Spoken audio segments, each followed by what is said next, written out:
Well, the government and the coalition have come together in a rare show of bipartisanship to crack down on political negotiations and spending, although there were some last-minute concessions to get it over the line. Joining us live now, National Senator Bridget McKenzie and the independent MP Zali Steggall. Good morning to you both. Bridget, let's start with you here. How are you feeling about where this one landed? Look, the government brought a piece of legislation in around increasing transparency in electoral reforms. It went through a public inquiry. We worked constructively with the government to improve the legislation as much as we could. And obviously, this isn't a piece of legislation we would have brought in, but we did work to improve the transparency. We think that voters obviously need to understand who's donating to whom in our democracy. We don't want to become America, and the government's legislation passed the Senate. How much of this was an eye on the Teals? Well, I think it's really important for voters as they enter the ballot box to understand the union movement's involvement in our democracy, small business and businesses, but also the industrial renewable complex's involvement in our democracy and who they fund.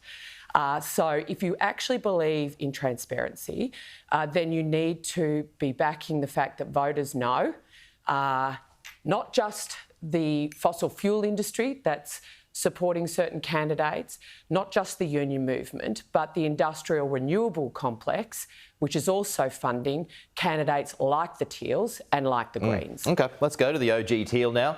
Zali, what are your thoughts on where this landed, and is this good for transparency?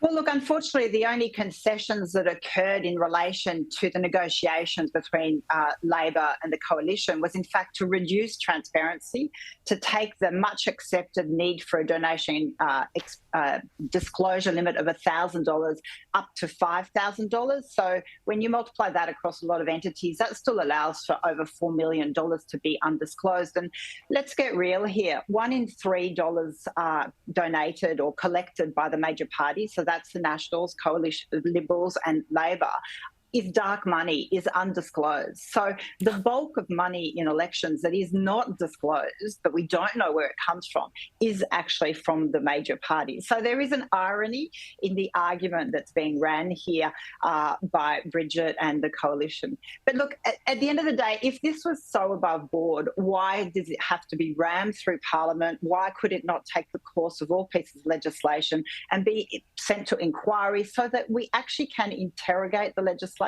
and ensure the public gets bang for buck, right? Wow. The big money in this legislation is how much the public purse will now be paying politicians and political parties for votes and administrative costs. Dark money. Do you know about that, Bridget?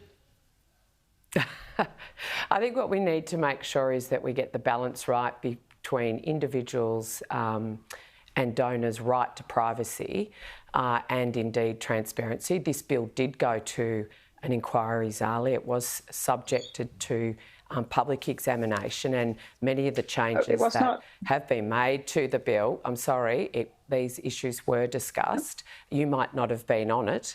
The bill did not go to inquiry, Richard. You should check your facts.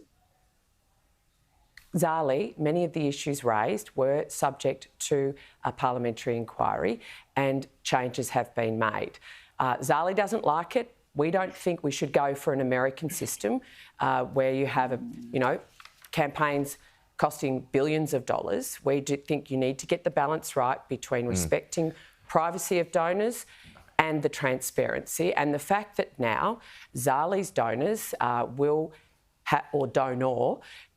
actually have to be publicly declared. I think it's a good thing. And I want to actually understand, will this mean that the Teals won't support Anthony Albanese and the Labor Party should they be required to form minority government? And did the Teals actually raise this with the Prime Minister when they had drinks and canapes at the Lodge? Well, that's a fair point. Do you... Well, hang on, Bridget hasn't even answered the question yet of why wasn't this scrutinised for debate? Well, why couldn't you allow debate in the chambers? Why did you use your numbers to gag it? Can we just get... Well, Zali, sorry, I'm happy to answer that. The Senate actually went into committee stage where questions were asked by the crossbench, by indeed the coalition and other senators of the government and of the Minister Farrell. this week, Zali. So why don't you check your facts? It was scrutinised. And from a unlike so much transparency... of the legislation that this government has slammed through the Senate. Christmas sitting week, we saw over 30 bills slammed through without debate.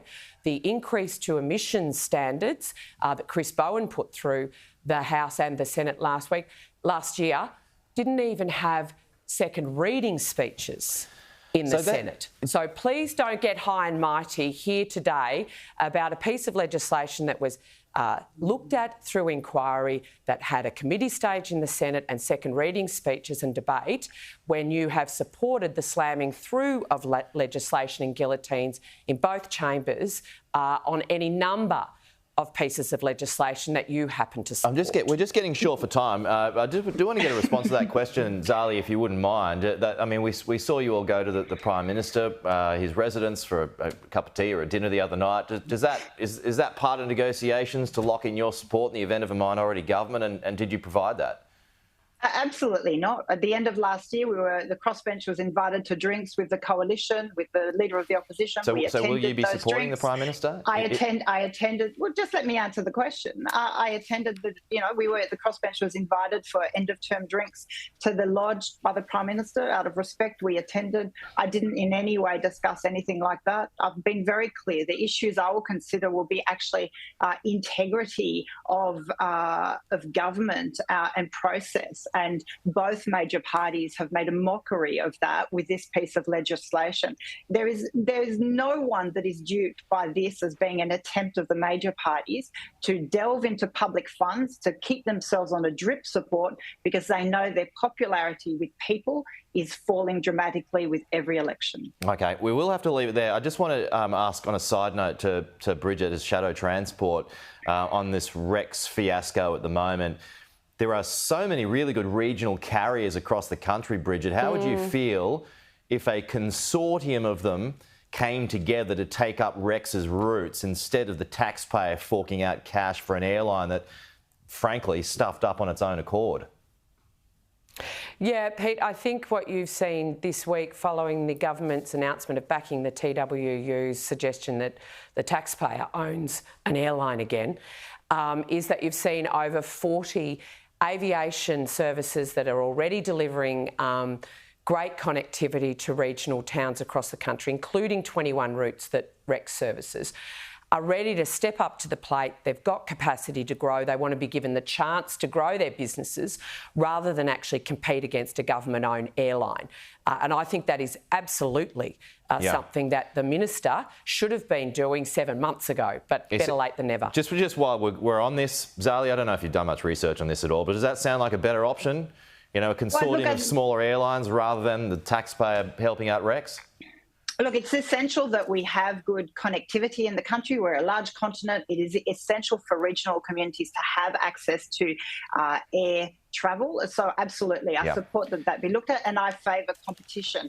I do think it's ironic that on one hand the coalition support publicly owned nuclear power stations but have an issue now. So let's be consistent. Competition should prevail and it should not be publicly funded. All right, we'll have to leave it there. It's always good to chat.